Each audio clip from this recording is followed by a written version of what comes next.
Assalamualaikum warahmatullahi wabarakatuh. Selamat siang pemirsa, apa kabar Anda hari ini? Dan bagaimana resolusi Anda di awal tahun 2026 ini? Semoga semuanya senantiasa berjalan dengan lancar dan tiada hambatan tertentu. Amin, amin ya robbal alamin. Senang sekali saya Sabrina Fira kembali hadir menjumpai Anda dalam program Jurnal 9 Siang yang hadir selama 60 menit ke depan hanya di TV 9 Nusantara.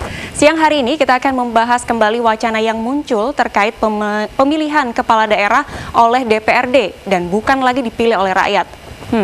Apakah ini menjadi langkah yang solutif atau bahkan sebaliknya? Tentunya kita simak bahasan bersama dengan 3 narasumber yang sudah terhubung secara daring di luar studio yang akan membahas dari beragam sudut pandang terkait tema kita pada hari ini, yaitu manfaat dan juga mudorot dari pemilihan kepala daerah yang dilaksanakan oleh DPRD. Kita sapa terlebih dahulu. Assalamualaikum, selamat siang Bapak Fadilah Putra MSI, MPA FF PhD, selaku pakar kebijakan publik Universitas Brawijaya. Assalamualaikum, selamat siang Pak Fadil. Waalaikumsalam Mbak Sabrina. Sehat Bapak? Alhamdulillah. Mbak Turun sudah bergabung pada Jurnal 9 Siang hari ini dan selanjutnya juga turut membersamai kita pada siang hari ini ada Mbak Anissa Kirana selaku peneliti Perkumpulan untuk Pemilu dan Demokrasi atau Perludem. Assalamualaikum, selamat siang Mbak Anissa. Waalaikumsalam, selamat siang Mbak, apa kabar? Baik, Alhamdulillah. Keadaan juga luar biasa hari ini ya? Baik, Masya Allah. Selanjutnya juga sudah bersama kita di luar studio secara daring, yaitu Mas Akyas Soleh, selaku aktivis dan juga mahasiswa dari PKC PMII Jawa Timur. Assalamualaikum, selamat siang Mas Akyas. Waalaikumsalam, selamat siang Mas Sabrina. Maaf, di warung kopi. Baik, terima kasih untuk kehadirannya secara daring di luar studio dan kita akan membahas tema yaitu manfaat dan juga mudorot daripada pemilihan kepala daerah yang dipilih langsung oleh DPRD. Saya akan mengawalinya bersama dengan Pak Fadil terlebih dahulu. Pak Fadil, sebenarnya apa sih yang melatar belakangi kemudian muncul kembali wacana pemilihan kepala daerah oleh DPRD ini? Baik, terima kasih Mbak Sabrina, pemirsa sekalian, Mas Akyas, Mbak Anissa. Jadi yang pertama mungkin saya perlu memberi asumsi terlebih dahulu ya, bahwa sebenarnya persoalan ini itu kan muncul itu karena banyak kekecewaan dari mungkin publik ya, bahwa ternyata setelah kita mencoba sekian dekade melakukan pilkada langsung ini, mungkin publik merasa kenapa kok hasilnya cuma begini-begini aja, artinya pembangunan itu tidak terasa ada perubahan yang signifikan, kemudian isu-isu mengurangi kemiskinan, isu-isu pemberdayaan UMKM atau pembangunan secara keseluruhan ini kok nampaknya tidak ada improvement yang signifikan begitu, sehingga kemudian mungkin publik mempertanyakan ada apa dengan sistem pemerintahan kita. Nah, kalau dari anggapan seperti itu yang melatar belakang, saya tidak mengatakan ini muncul dari tokoh siapa yang memunculkan wacana ini, tapi saya melihat ini sebagai sebuah hasil dari dinamika sosial yang ada di masyarakat begitu. Nah, sehingga saya perlu menegaskan di sini asumsi yang paling mendasar adalah bahwa dalam perspektif kebijakan publik itu politik itu adalah ekosistem, sementara kebijakan publik itu adalah organisme. Nah, sehingga kita bisa melihat misalnya ketika sebuah organisme itu hidup di tengah ekosistem yang buruk, maka pasti kualitas dari organisme ini akan ikut buruk juga. Baik. Ketika organisme ini hidup di dalam sebuah ekosistem yang baik, maka kemudian organisme ini akan menjadi organisme yang sehat. Nah, organisme yang sehat ini tentu akan menghasilkan kinerja yang baik. Misalnya ketika dia itu katakanlah misalnya ikan begitu ya, maka berenangnya akan lebih bagus, kemudian kualitas dagingnya mungkin akan lebih bagus dan sebagainya. Dan itu adalah hasil dari kinerja si organisme ini yang dinamakan dengan development outcomes. Baik, Pak. Organismenya itu adalah si kebijakan publik, sistem politiknya itu adalah ekosistem.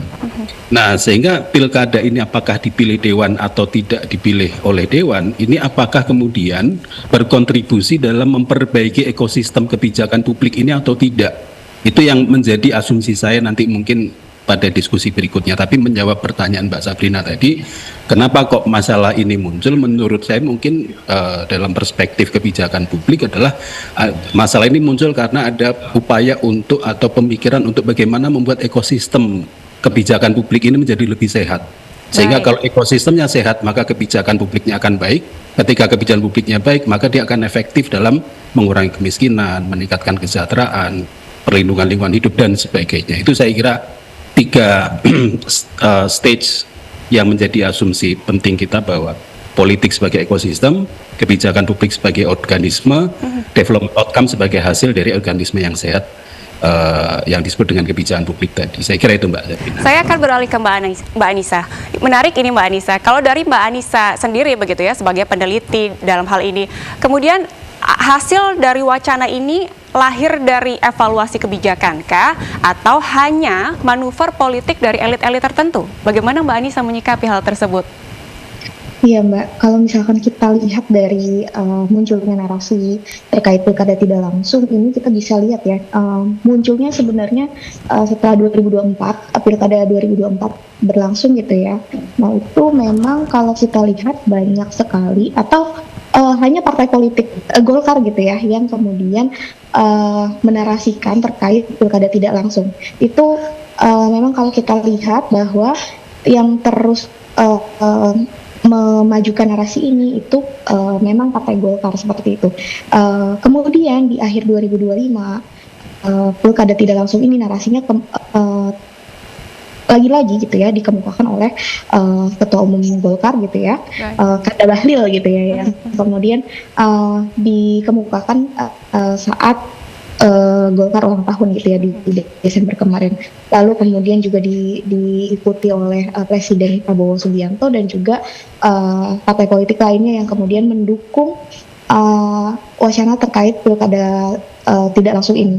Namun kalau misalkan kita berbicara lebih lanjut ya terkait siapa-siapa saja yang kemudian mendukung terkait pilkada tidak langsung ini, kita bisa memetakan bahwa sejauh ini sampai hari ini dari 8 partai politik yang ada di parlemen itu sudah hampir semuanya gitu ya setuju, kecuali 1 partai politik gitu, yang kemudian kita bisa lihat statement mereka gitu ya, atau kedudukan mereka di pemerintah, di pemerintah ini mereka adalah partai politik yang merupakan koalisi pemerintah seperti itu. Dan kalau misalkan kita lihat lagi di pilkada 2024 kemarin, kita bisa lihat partai-partai politik mana saja yang mendukung pilkada tidak langsung ini oleh partai politik di pilkada 2024.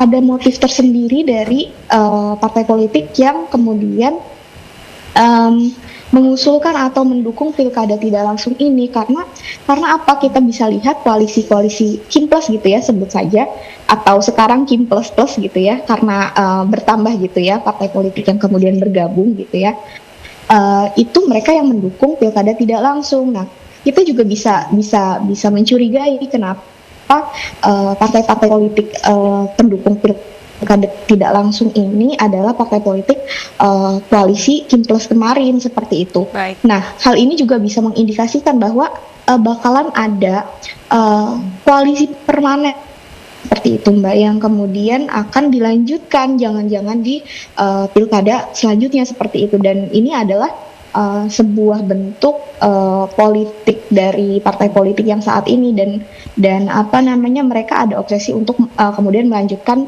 peta koalisi yang gemuk, yang kemudian tidak ada check and balances kemudian di ranah pemerintahan daerah seperti itu kan hal yang kemudian sangat memundurkan demokrasi seperti itu Mbak. Baik, ini tampaknya seperti ada bau-bau kontradiksi begitu ya. Saya ingin tahu terlebih dahulu bagaimana kemudian respon dari Mas Akyas yang juga mewakili aktivis dan juga mahasiswa dan generasi muda begitu ya. Bagaimana Anda membaca wacana ini Mas Akyas? Baik Mbak, sebenarnya suara saya cukup jelas ya Mbak ya. Baik, sangat jelas Mas Akyas. Baik, kita melihat daripada wacana yang digulirkan oleh pemerintahan pada hari ini itu melihat bahwa kita sedang dilanda berkaitan dengan peristiwa yang sangat luar biasa di Pulau Sumatera dan Aceh. Kemudian kita juga dihadapkan dengan situasi RKUHP yang begitu sulit kami untuk kemudian memahami. Dan lagi-lagi para elit kita kemudian mewacanakan berkaitan dengan kembalinya ditunjuknya seorang kepala daerah oleh DPRD. Nah, kami sebagai anak muda melihat fenomena ini adalah fenomena yang kemudian ini sangat-sangat memukul daripada iklim demokrasi kita. Pada garis besarnya adalah pemilih yang paling besar di negara Republik Indonesia ini adalah rata-rata mayoritas 50% lebih itu adalah anak-anak muda. Gitu. Artinya bahwa para kepala daerah ataupun orang-orang yang kemudian mewacanakan persoalan ini adalah orang-orang yang tidak memperhatikan apa yang sebetulnya hari ini yang dibutuhkan oleh masyarakat. Gitu. Hari ini bukan kemudian kita membicarakan sistem atau apa gitu, tetapi bagaimana pemilihan berkaitan dengan kepala daerah tersebut itu adalah menghadirkan kepemimpinan ataupun seorang pemimpin yang betul-betul bisa membangun daerah ataupun daripada wilayah yang kemudian akan dipimpinnya gitu. Artinya kita melihat dari perspektif anak muda mewakili para aktivis, sebetulnya urgensi untuk pemilihan kepala daerah ini kami rasa belum sangat dibutuhkan begitu. Artinya wacana ini bagi kami sungguh sangat tidak penting, karena apa, melihat hari ini yang dibutuhkan oleh masyarakat bukan hal-hal yang tidak memiliki dampak secara nyata di kalangan masyarakat, kira-kira begitu Mbak. Baik, kalau dari sisi generasi muda begitu ya, apa makna pilkada secara langsung itu sendiri bagi Mas Akyas? Artinya bagi kami pilkada ini adalah sebuah di mana masyarakat itu menunaikan kedaulatannya. Artinya hari ini kita melihat bahwa kalau wacana ini kemudian itu dikembalikan kepada DPR, artinya para calon-calon ini kemudian akan mengintervene para orang-orang di DPRD begitu. Artinya kan yang hari ini kita lihat di perkembangan beberapa di stasiun televisi besar, bahwa wacana ini lahir karena sering terjadinya maraknya korupsi di daerah-daerah begitu. Artinya kita tidak menutup kemungkinan bahwa korupsi ini juga terjadi sangat masif, bukan hanya di kalangan legislatif, tapi di kalangan PNS pun banyak begitu. Artinya jangan-jangan permainan ini yang sebetulnya transaksi yang terjadi di masyarakat ini mau dipindahkan di ruang-ruang gelap, di ruang-ruang rapat itu sendiri. Okay. Nah, kita tidak ingin persoalan ini akan menjadi pelik dan kemudian akan membuat gaduh di masyarakat begitu. Baik, artinya ini bukan menjadi solusi bahwa untuk menyembuhkan penyakit, tapi malah memindahkan ke penyakit baru begitu ya. Ini semakin menarik Mas Akyas dan juga narasumber saya yang lainnya, namun kita harus jeda terlebih dahulu, sesaat lagi hanya di Jurnal 9 Siang.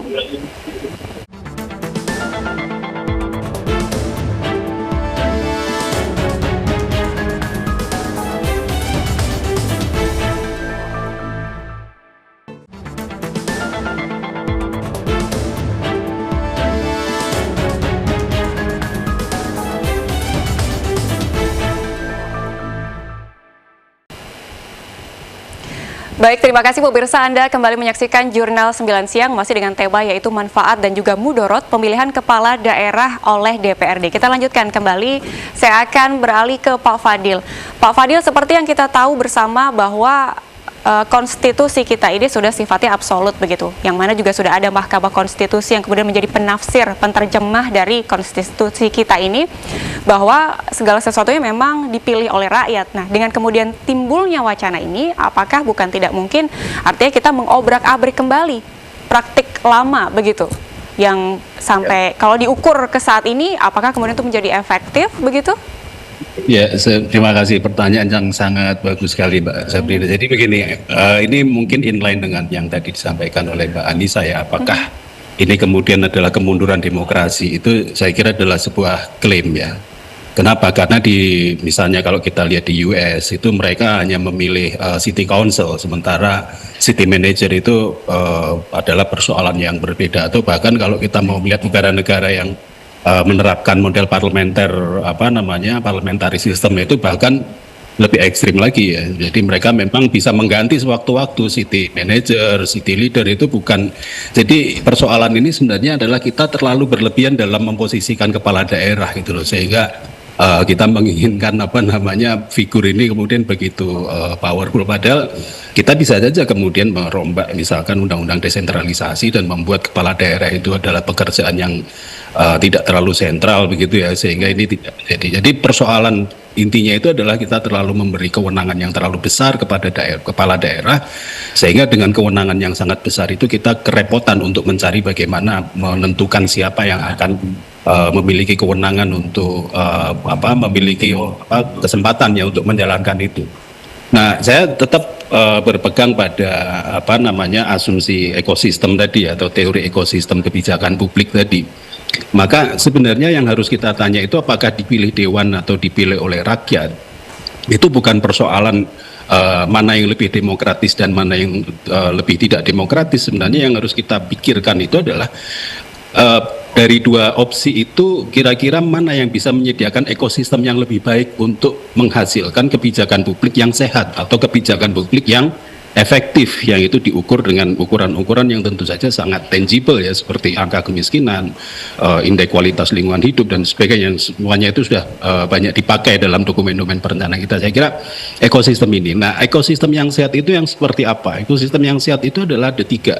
Yang pertama adalah meritokrasi harus jalan seoptimal mungkin. Saya tidak mengatakan semaksimal mungkin, pasti ada aspek loyalitas yang itu di atas meritokrasi, tapi bagaimana sistem pemilihan kepala daerah ini membuat meritokrasi itu menjadi lebih kuat. Apakah dengan pilkada langsung itu berpengaruh atau tidak terhadap menguatnya meritokrasi? Atau sebaliknya. Yang kedua adalah kelembagaan yang kuat. Tidak ada orang yang merasa bahwa pekerjaan saya sudah bekerja serius, tidak mendapat apresiasi, sehingga itu mendemotivasi dari ASN untuk berbuat lebih baik lagi. Dan yang ketiga, yang terakhir saya sebut dengan ekosistem yang kuat itu adalah akuntabilitas. Nah, di sini tiga hal ini yang kemudian menjadi alat ukur kita menurut saya untuk melihat apakah kemudian pilkada dipilih DPR dengan pilkada dipilih rakyat itu mana yang kemudian lebih memperkuat tiga aspek ini, meritokrasi, kapasitas kelembagaan, dan akuntabilitas. Kalau dua-duanya sama saja, berarti kita harus berpikir apakah pertama ada nggak jalan ketiga selain dua pilihan tadi yang mungkin nanti berikutnya akan saya emphasize ke situ ya, tapi sekarang mungkin saya tidak ke sana dulu. Kalau ternyata memang dari dua opsi ini tidak ada yang bisa cukup menjanjikan terwujudnya tiga ekosistem ideal bagi kebijakan publik yang sehat tadi, ya paling tidak kita harus memilih yang lebih murah, begitu kan. Baik, itu ngapain kita kalau spending, kita kalau itu ya. Baik, mohon maaf Pak Fadil, itu kita berbicara dari perspektif kemudian dari sisi organisme dan juga ekosistem yang kemudian Bapak sampaikan. Kalau dari sikap Pak Fadil sendiri, apakah kemudian Bapak lebih pro terhadap pemilihan kepala daerah oleh DPRD atau bahkan sebaliknya begitu? Saya tidak setuju dua-duanya karena saya punya sebenarnya model semi parliamentarianism ya, dan ini kita demokrasi ini adalah sesuatu yang terus berkembang ya, kita tidak bisa hanya saklek menggunakan satu jadi fanatisme atau radikalisme berpikir itu adalah ketika kita cuma tahu satu mazhab, kemudian kita mazhab itu kita anggap yang paling benar, sementara menganggap mazhab yang lain salah. Jadi sebenarnya proses momentum ini bisa memunculkan ya ide-ide kreatif. Saya berpikir seperti ini, pilkada tetap berjalan, cuman dalam pemilihan legislatif itu satu paket dengan pemilihan kepala daerah, sehingga ketika seorang memilih caleg tertentu, di dalam pilihan dia terhadap caleg itu bundling dengan siapa kepala daerah yang nantinya akan terpilih. Demikian pula sebaliknya, ketika dia punya preferensi kepala daerah tertentu, maka dia bundling dengan siapa saja parlemen yang nantinya akan dia tempatkan di situ. Sehingga ini bukan dua proses yang terpisah, maka saya sebut tadi semi parliamentarianism ya. Kalau yang full parliamentarianism itu kita serahkan sepenuhnya kepada parlemen, karena toh suara perwakilan rakyat itu sudah ada di dalam parlemen, sehingga apa yang dikatakan parlemen itu kemudian dipastikan bahwa itu ya juga merupakan representasi dari pemikiran masyarakat. Tapi karena di sini kita mencoba untuk mengkombinasi antara parliamentarianism dan presidensialism, ya mungkin jalan tengahnya adalah kenapa kita tidak melakukan semi parliamentarianism, sehingga pemilihan legislatif itu adalah pemilihan eksekutif, dan sebaliknya kita memilih siapa yang akan menjadi kepala daerah, maka otomatis kemudian nama-nama yang ada di dalam kotak suara itu atau kertas suara itu adalah satu paket kalau saya suka dengan caleg A tapi tidak suka dengan calon kepala daerahnya, ya berarti si caleg itu beresiko dia akan kehilangan votes. Baik. Tapi sebaliknya ketika kemudian si kepala daerah itu cukup memikat, meskipun calegnya ternyata tidak cukup memikat, maka dia akan mendapatkan kotel efek di situ. Sehingga kotel efek ini harus institusionalisasi dengan segala kelemahan dan kelebihannya, dan ini saya kira satu eksperimentasi yang mungkin layak untuk dipikirkan sehingga kita tidak terjebak pada dikotomi dipilih DPR atau dipilih masyarakat. Kenapa tidak kita kemudian menawarkan sebuah alternatif baru, di mana itu adalah satu paket pilihan. Baik, ini artinya merupakan sebuah alternatif dalam reformasi demokrasi yang ideal begitu ya Pak Fadil ya. Yang mana tadi, juga tadi kalau poin yang tadi saya sampaikan itu adalah, itu saya kira ekosistem kebijakannya akan lebih baik daripada dipilih DPR atau dipilih secara langsung. Baik, siap. Saya akan beralih ke Mbak Anissa. Bagaimana Mbak Anissa menyikapi hal tersebut? Iya Mbak, kalau misalkan kita menggunakan mekanisme pilkada gitu ya, dengan ditunjuk oleh DPRD seperti itu kan sebenarnya tadi ya sempat dibahas juga bahwa itu adalah kita menggunakan sistem parlementer seperti itu. Sementara di konstitusi kita, di Undang-Undang Dasar 1945 sudah dijelaskan bahwa Indonesia menggunakan sistem presidensil yang dimana eksekutif itu dipilih langsung oleh rakyat seperti itu, dan antara kekuasaan eksekutif dengan legislatif itu mereka punya kedudukan yang sama-sama dipilih oleh rakyat seperti itu. Dan ketika kita berbicara tentang akuntabilitas, mereka bertanggung jawabnya ke masyarakat, bukan misalkan eksekutif bertanggung jawab kepada legislatif seperti itu.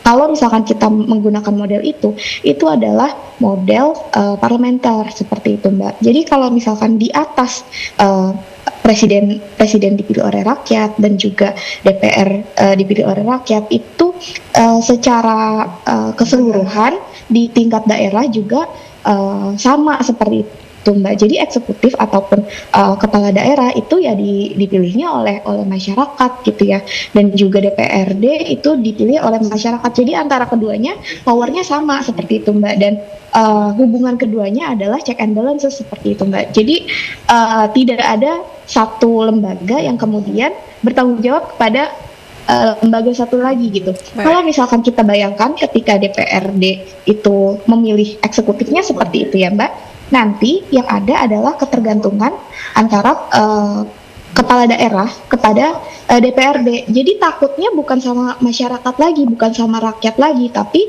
takutnya sama DPRD seperti itu, takut tidak kepilih lagi misalkan seperti itu. Dan di situ ada tipikal politik balas budi seperti itu Mbak. Jadi banyak hal kalau misalnya kita bilang banyak mudorotnya seperti itu Mbak, ketika dipilih sama DPRD. Dan kalau misalkan kita ngomong kalau nanti terjadi di pilkada tidak langsung. Nah, kalau kita lihat di pilkada 2024 saja itu meningkat loh Mbak, kota kosongnya. Itu kan bukti bahwa ya pilihan alternatifnya itu sangat sedikit seperti itu. Dan juga banyak kemarin kota kosong yang justru menjadi pemenang seperti itu. Itu kan jadi memang menunjukkan bahwa rakyat ini tidak suka sama pilihan partai politik seperti itu, karena pilihan-pilihan dari partai politik itu hanya untuk kepentingan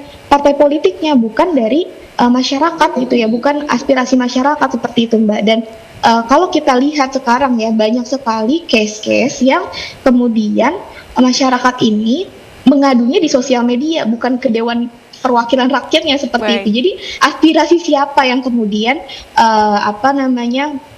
diwakili oleh partai politik, oleh DPRD misalkan atau DPR seperti itu. Kan akhirnya hanya kepentingan elit saja yang kemudian diakomodir, kepentingan untuk keberlanjutan koalisi misalkan seperti itu Mbak. Jadi memang banyak hal yang perlu dipertimbangkan kalau misalkan kita ngomongin bahwa pilkada langsung itu memang biayanya tinggi gitu ya. Kita menggunakan pilkada tidak langsung sebagai alternatif agar biaya pilkadanya tidak tinggi. Ini biaya pilkada yang mana?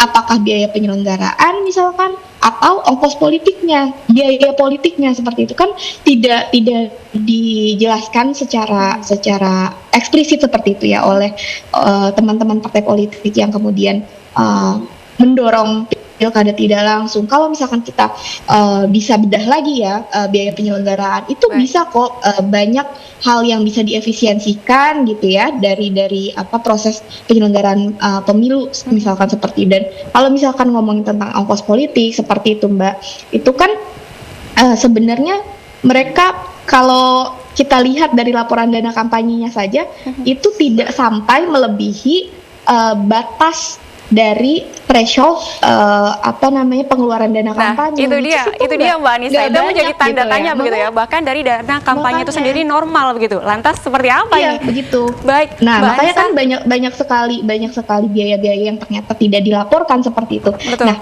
kalau misalkan mereka saja tidak jujur untuk melaporkan kan jadi untuk formulasi kedepannya seperti apa gitu loh Mbak. Baik Mbak Anissa, kita tahan terlebih dahulu. Kita akan kembali usai jeda pariwara berikut ini. Tetaplah di Jurnal 9 Siang pemirsa.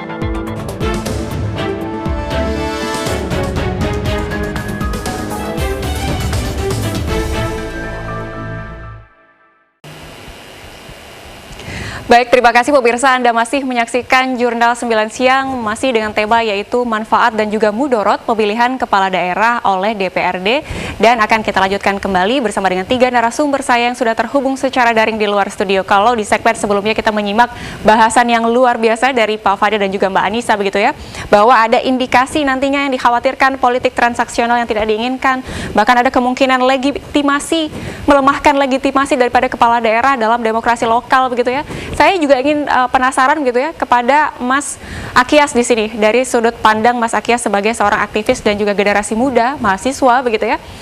Kalau sampai wacana ini kemudian terrealisasi, bukan tidak mungkin akan memperlebar jarak begitu ya, memperluas jarak antara generasi muda yang sudah apatis ini dengan negara atau demokrasi. Benar seperti itu Mas Akyas, dan bagaimana tanggapan Anda? Baik, sebetulnya begini ya Mbak ya, kita melihat sama-sama bahwa berkaitan dengan problematik ini kan sebetulnya orang-orang narasumber kita ini kan kita juga perlu menghadirkan dari perspektif partai politik ya. Baik. Artinya kan kita juga perlu mengetahui sebetulnya motif daripada persoalan ini itu apa. Kalau saya melihat apa yang kemudian yang sangat mengancam bagi generasi muda, menurut kami hematnya adalah daya tawar kaum muda ini akan semakin lemah begitu. Artinya para orang-orang yang berkontestasi di dalam persoalan politik ini hanya kemudian menciptakan arus komunikasi itu kepada ketua-ketua partai gitu. Artinya tidak ada dialogis secara terbuka terhadap masyarakat apa sih sebetulnya visi misinya untuk kemudian yang terjawantahkan dalam pelaksanaan ketika dia terpilih selanjutnya gitu. Artinya bahwa betul-betul daya tawar pemuda ini betul-betul sangat terancam ketika wacana-wacana pemilihan kepala daerah ini dikembalikan dan dipilih oleh kepala DPRD. Itu ya satu ya Mbak. Terus yang kedua, kita melihat selalu disampaikan di televisi maupun beberapa kajian yang kemudian dirilis oleh Golkar itu adalah, pertama itu adalah kos yang sangat tinggi gitu. Artinya bahwa persoalan pemilu ini itu menelan banyak sekali biaya sebetulnya, terus kemudian praktek money politik yang kemudian hari ini menjamur di tengah masyarakat. Bahwa kita sama-sama tahu, siapapun calonnya ketika tidak mempunyai isi kos yang sangat sebal, dia akan tidak terpilih. Artinya ini bukan persoalan masyarakatnya, tetapi kan hari ini negara dengan instrumen itu kan memiliki banyak sekali fungsi-fungsi kemudian seperti halnya Bawaslu, KPU, perkuatlah lembaga-lembaga tersebut. Artinya jangan kemudian ketika ada persoalan-persoalan seperti ini selalu masyarakatlah yang menjadi objek kesalahan. Baik. Ini kan sangat kemudian miris sekali begitu ketika ada wacana-wacana yang datang dari elit kita, selalu yang melatar belakangnya adalah kesalahan rakyat. Rakyat sudah sudah sangat keruh dalam kemudian berpolitik, sudah uang-uangan, money politik dan lain sebagainya. Itu sih Mbak. Baik, terima kasih Mas Sakyas. Saya akan bergeser kembali ke Pak Fadil. Pak Fadil, yang menarik adalah kalau kita menarik garis flashback begitu ya ke tahun 2014, Bapak Presiden pada saat itu Bapak Susilo Bambang Yudhoyono sempat mengeluarkan Perpu nomor 1 tahun 2014 yang kemudian menutup pilkada secara tidak langsung ini. Namun faktanya di tahun kurun waktu beberapa waktu ini itu kemudian lahir kembali dan berbalik arah. Bagaimana kemudian Anda memaknai hal tersebut, Pak Fadil? Ya, saya kira itu tadi yang seperti saya sampaikan bahwa ini adalah bagian dari dinamika di internal negara kita ya dalam mencari format demokrasi yang tepat begitu. Nah, kalau kita melihat pada konstitusi kita Undang-Undang Dasar 45 yang amandemen ya, khususnya pasal 18A dan pasal 18B, itu sebenarnya tidak ada kewajiban bahwa kepala daerah ini harus dipilih secara langsung ya, karena di situ kalimatnya adalah dipilih secara demokratis gitu. Yang eksplisit dipilih secara langsung itu adalah untuk DPRD dan ya DPR dan parlemen ya, tapi untuk item kepala daerah itu sebenarnya masih banyak ruang. Apakah dipilih secara demokratis? Apakah pemilihan langsung itu adalah pemilihan yang dimaksud dengan demokratis? Tentu kata-kata demokrasi di sini memiliki banyak sekali interpretasi. Nah, sehingga ketika tadi disampaikan bahwa dulu sempat ada Perpu, kemudian sekarang justru ada inisiatif langsung dari beberapa elit politik termasuk Pak Presiden sendiri, saya kira itu adalah sebuah upaya yang sangat baik ya untuk kita mendiskusikan ulang sebenarnya seperti apa sih model kepemimpinan di tingkat daerah ini yang kita inginkan. Nah, makanya tadi di awal saya memberi penekanan bahwa agar kita tidak terlalu terfokus kepada siapa, maka saya mengarahkan pemikiran kita kepada ekosistem. Yang kita bangun ini bukan sedang memilih siapa yang akan kita dudukkan sebagai wali kota, bukan siapa yang akan dudukkan sebagai bupati, tapi yang harus difikirkan dalam momentum perubahan ini. Kalau dalam kajian PES historical institutionalism itu dinamakan dengan critical juncture. Ini adalah window opportunity diskusi yang ada sekarang ini, dan saya kira trigger itu yang sebenarnya sedang dimainkan di sini, bukan sedang memainkan kekuasaan apa yang nanti mau dipertahankan, kelompok mana yang akan mendapat keuntungan, tapi ini dalam perspektif historical institutionalism adalah sebuah window opportunity untuk kita mencari peluang-peluang baru, mencari konsep-konsep baru, mencari bentuk-bentuk baru yang lebih baik. Nah, untuk mencari bentuk yang lebih baik itu, maka sebenarnya yang paling penting difikirkan adalah mana dari sekian banyak pilihan itu yang bisa menjamin bahwa ekosistem kebijakan publik ini lebih sehat begitu. Nah, tadi saya mengatakan bahwa pilkada langsung ini apakah menciptakan ekosistem yang lebih sehat ketika kemudian favoritism muncul di situ. Tadi dikatakan ada money politics, yang dulu itu yang mengenal masalah money politics itu hanya segelintir orang, sekarang semua orang sudah mengenal. Ditambah lagi mungkin dominasi aparat penegak hukum yang kemudian juga ikut masuk ke dalam kancah pertarungan ini, itu membuat ini semakin semakin kompleks begitu ya. Jadi kita harus bertanya apakah pilkada langsung ini memajukan demokrasi atau sebenarnya membuat stagnasi demokrasi yang kemudian ternyata sama saja baik itu langsung maupun tidak langsung, demokrasinya nggak kemana-mana. Baik. Nah, supaya demokrasinya bergerak maju bagaimana? Supaya demokrasi bergerak maju, beri kesempatan demokrasi untuk memberi dampak kepada mengurangi kemiskinan. Beri kesempatan pada demokrasi untuk memberi dampak pada meningkatnya kualitas lingkungan hidup. Beri kesempatan kepada demokrasi untuk membaiknya UMKM kita. Baik. Yang itu berhenti, terpotong di sini bahwa demokrasi ya untuk demokrasi saja. Demokrasi tidak dihadirkan untuk menghasilkan impact. Nah, ini yang kemudian menjadi penting menurut saya untuk kita pikirkan, bukan tentang mana yang lebih demokratis, tapi mana yang lebih berdampak. Nah, terhadap pembangunan. Baik, Pak Fadil, kalau kita melihat bahwa sebenarnya ini tadi ada sempat keluhan efisiensi, bahwa politiknya mahal dan lain sebagainya begitu ya. Lalu mengapa kemudian yang dirubah adalah sistemnya? Mengapa tidak tata kelolanya atau bahkan penegakan hukum yang kemudian diperbaiki begitu? Ya itu tadi Mbak Sabrina. Jadi asumsinya itu tadi, politik menciptakan kebijakan, kebijakan itu kemudian secara akumulatif itu membentuk apa yang disebut dengan tata kelola, dan tata kelola yang baik itu adalah berdampak kepada development outcomes. Ini adalah alur logik yang harus kita pahami dalam melihat politik. Jadi bukan sekedar mana yang lebih demokratis. Kita tidak menempatkan demokrasi sebagai tujuan di sini, tapi kita menempatkan demokrasi sebagai stepping stone. Kemudian tujuan akhirnya apa? Tujuan akhirnya ya kemiskinan yang semakin sedikit, UMKM kita yang makin maju, dan di sini demokrasi harus bisa berbicara. Baik. Sehingga maju tidak majunya demokrasi bukan terletak pada langsung atau tidak langsung, maju atau tidak majunya demokrasi terletak pada apakah demokrasi dapat menghadirkan development outcome atau tidak. Nah, sehingga tadi saya menyarankan bahwa opsi jalan ketiganya itu adalah semi parliamentarianism. Yang itu sebenarnya meskipun di US, Amerika Serikat itu adalah negara paling presidensial, bisa dibilang negara paling presidensial di dunia, tapi dia menggunakan model city council. Baik. Ketika saya berada di sana, misalnya saya bisa melihat bahwa yang kecamuk yang paling tinggi itu adalah ketika dalam pemilihan city council. Setelah itu masyarakat nggak peduli siapa yang mau jadi mayornya, siapa yang mau jadi city manajernya, itu udah pekerjaan teknis. Politik selesai ketika kemudian city council terbentuk. Pembangunan, punishment terhadap kegagalan pembangunan dialamatkan kepada city council. Itu adalah negara presidensial. Saya tidak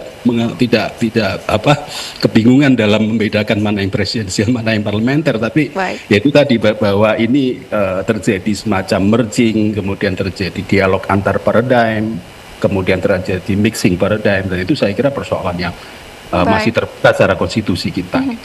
Mbak Anissa, ini menarik ya. Sebenarnya kalau kita melihat apa yang disampaikan oleh Pak Fadil begitu, adakah garis merah yang kemudian menjadi poin-poin yang tidak boleh dilanggar dalam reformasi demokrasi dari sistem negara kita yang sudah ada ini sebenarnya?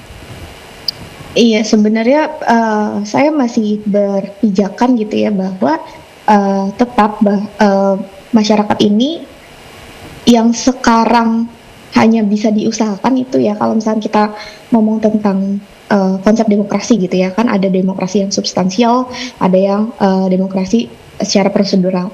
Nah, satu-satunya yang kita punya saat ini hanya yang formal, yang prosedural seperti itu. Ya, pemilu itu satu-satunya hal yang kita bisa usahakan gitu loh, yang tersisa di Indonesia saya kira. Karena kalau misalnya kita ngomong substansial, memang masih banyak yang harus diperbaiki gitu ya. Tapi ketika kemudian masyarakat tidak diberi kewenangan untuk memilih kepala daerahnya sendiri, misalkan, itu kan sesuatu yang menjauhkan rakyat dari pilihannya gitu. Rakyatnya jadi tidak berdaulat.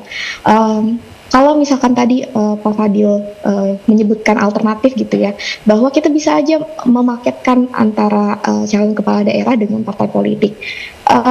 Itu mungkin salah satu alternatif yang bisa dipertimbangkan gitu.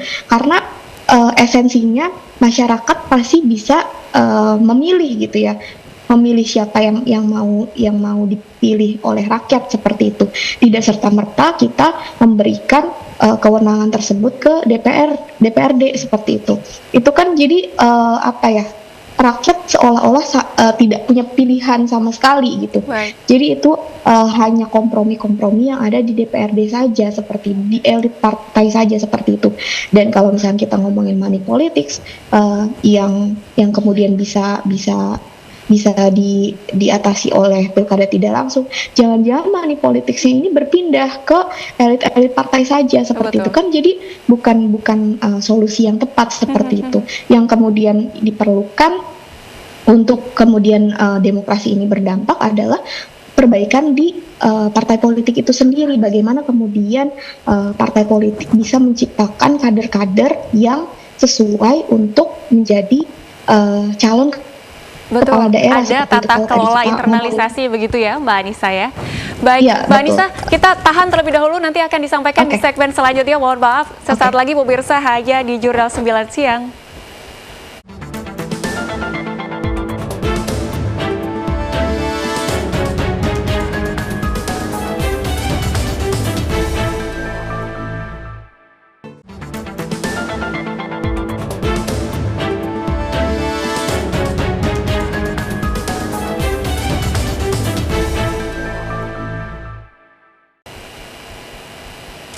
Baik, terima kasih pemirsa. Anda masih menyaksikan Jurnal 9 Siang masih dengan tema manfaat dan juga mudorot pemilihan kepala daerah oleh DPRD.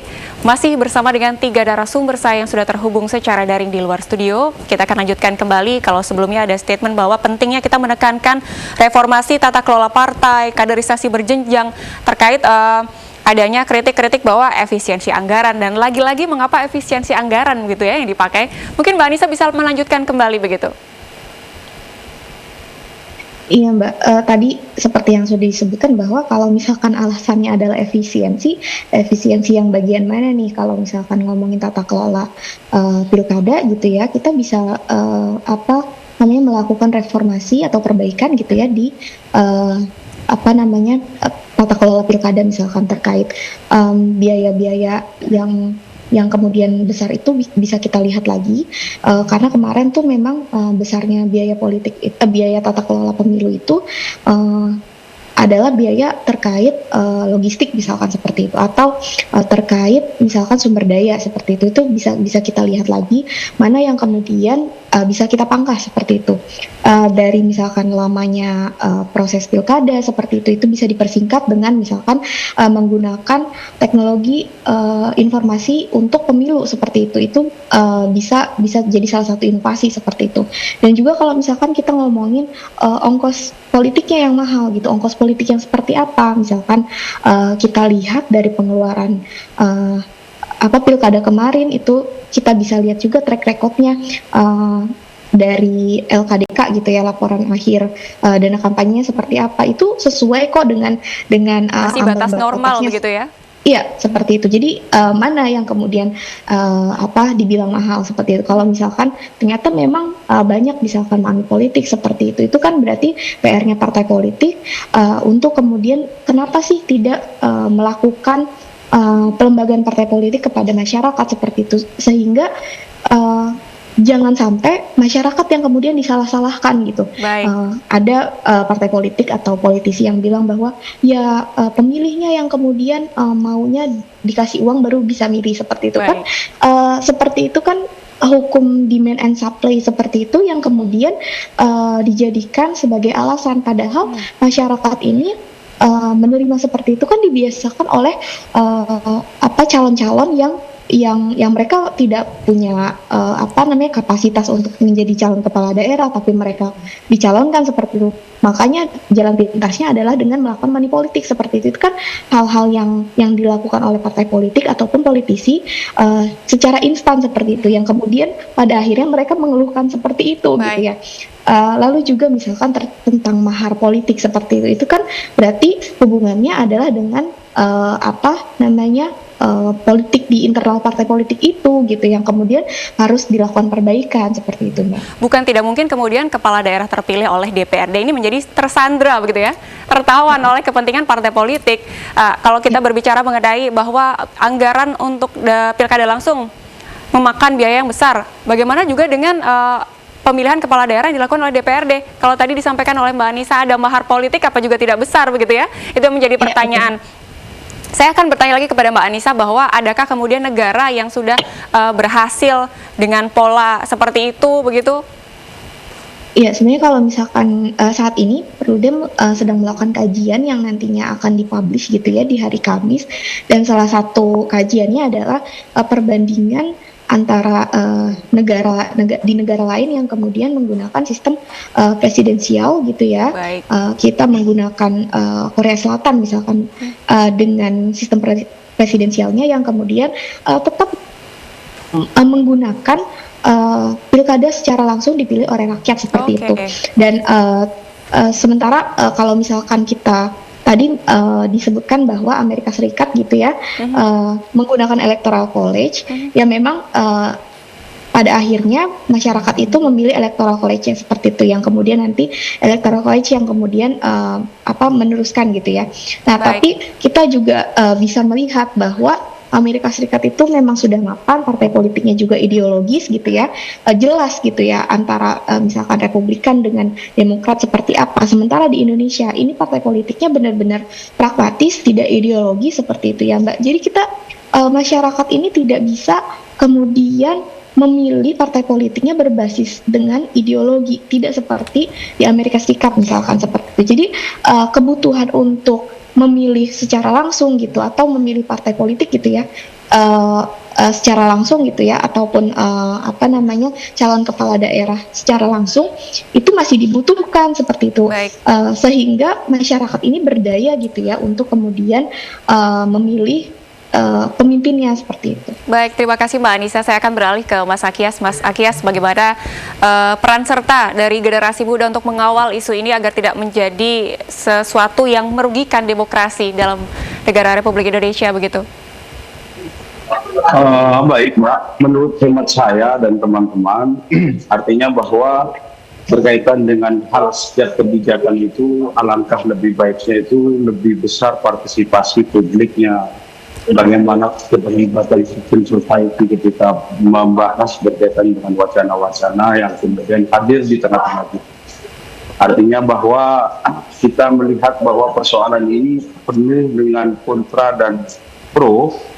Artinya penjelasan kemudian bahwa pemilihan dengan high cost kemudian melahirkan kepemimpinan yang koruptif, kemudian melahirkan pemimpin-pemimpin yang banyak tidak mengedepankan kepentingan negara sesuai dengan RPJMD maupun RPJMN. Artinya bahwa polemik persoalan terkait pemilihan langsung maupun tidak langsung ini adalah bagus sebagai pembicaraan di kalangan-kalangan kelompok mahasiswa maupun kelompok-kelompok akademisi. Artinya bahwa ruang-ruang dialog ini tetap terjadi supaya apa? Supaya kita yang kemudian ada di generasi muda ini juga bisa mengikutsertakan dan mengkawal berkaitan dengan wacana-wacana yang kemudian hari ini kita anggap penting untuk dibahas begitu. Andai kata ini sampai terjadi begitu ya, Mas Akyas, bagaimana kemudian teman-teman mahasiswa dan generasi muda yang tersisa dari politik hanya sebagai penonton saja begitu ya? Iya, artinya begini Mbak, kita juga tadi kita sampaikan bahwa yang mempunyai daulat yang paling tinggi adalah di negara ini adalah rakyat. Maka yang dimiliki saham terbesar di Republik ini adalah orang-orang rakyat di pasar, mahasiswa yang di kampus-kampus, anak-anak yang ada di pelosok daerah, itu adalah simbol daripada kedaulatan rakyat itu sendiri. Apabila kedaulatan yang seperti itu mulai kemudian dikritisi, ini menunjukkan bahwa apalagi anak muda hari ini kan tumbuh dan besar di iklim demokrasi yang sangat betul-betul menjunjung pilkada langsung begitu. Artinya ketika proses ini kemudian dikembalikan di proses yang sebelumnya, ini akan menimbulkan konflik di kalangan teman-teman muda, karena teman-teman muda hari ini seperti halnya saya lahir di era yang kemudian kita melihat demokrasi yang secara langsung, dipilih oleh langsung begitu. Apabila hal-hal seperti ini kemudian digeser dan dikembalikan seperti ini akan menyebabkan perdebatan yang sangat pelik di kalangan teman-teman mahasiswa. Dan tentunya akan menimbulkan eskalasi konflik, jangan sampai terjadi Agustus 2026 begitu ya?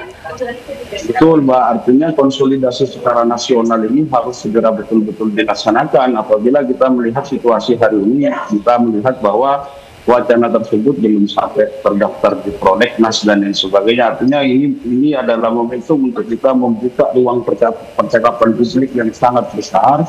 Artinya kita melibatkan seluruh elemen masyarakat, lapisan masyarakat, baik organisasi kemudian kemudian memberikan masukan-masukan yang nantinya juga ini sebagai nutrisi yang nantinya memberikan input kepada orang-orang yang hari ini memiliki tanggung jawab dari melaksanakan kegiatan ini. Baik, terima kasih Mas Akyas. Saya akan beralih ke Pak Fadil. Ini lebih kepada bagaimana Pak Fadil melihat